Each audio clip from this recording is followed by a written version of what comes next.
The Spanish Inquisition, begun by the king and far more savage than its Roman counterpart, had become the hallmark of Spain under King Philip. It was intolerance and butchery in the name of the God of peace.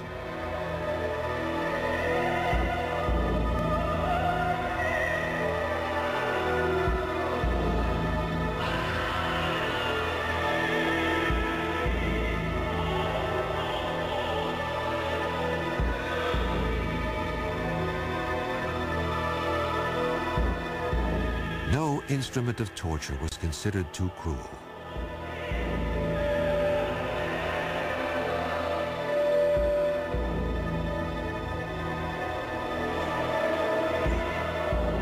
These tools probably exaggerate the horrors, but the intolerance and pursuit of Catholic unity was real enough.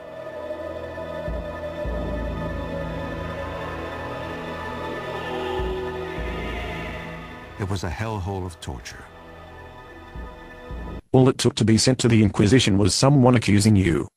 The church just assumed you were guilty, and the court was not to see if you were innocent, but to get you to admit your guilt.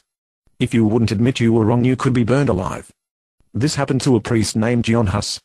He was killed for saying you could be saved by God without the church. The church killed him because they said he was spreading lies about God. The third problem, which also fits in with the last one, was money. The more the church got, the more the priests demanded. The church got its money from people's donations. The more they got, the more they wanted. The Pope at the time, Pope Leo X, spent tons of money on food and parties.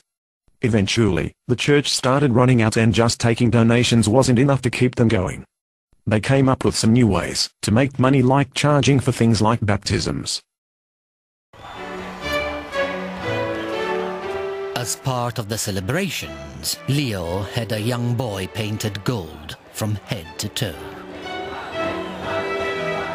It was pure propaganda, implying the return of a golden age under the Medici.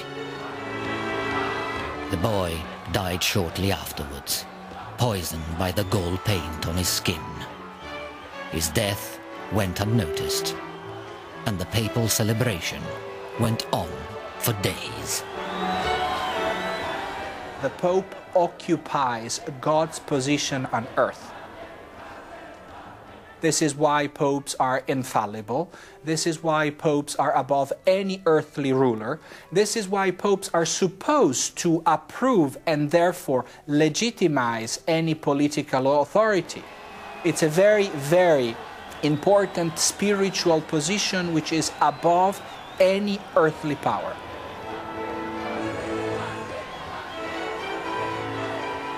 Giovanni was a fun lover. He loved drinking, he loved hunting. The moment he was made Pope, he wrote a letter to one of his brothers saying, "God has given the papacy to us, let us enjoy it."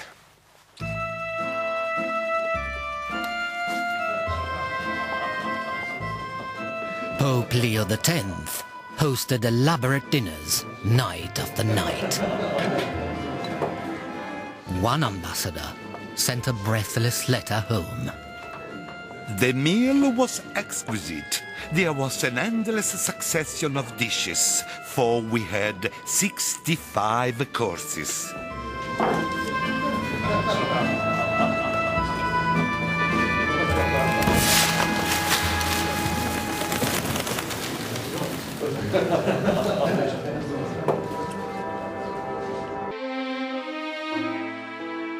Leo created hundreds of new jobs in the Vatican and sold them to those he could trust. And he needed the money.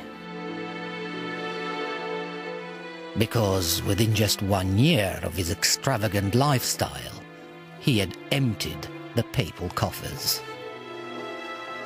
Soon, Leo X owed money to every bank in Rome.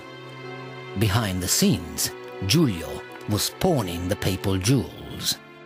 So Leo turned to the source of income only available to the Pope himself, the sale of forgiveness. The church had another new way to make money.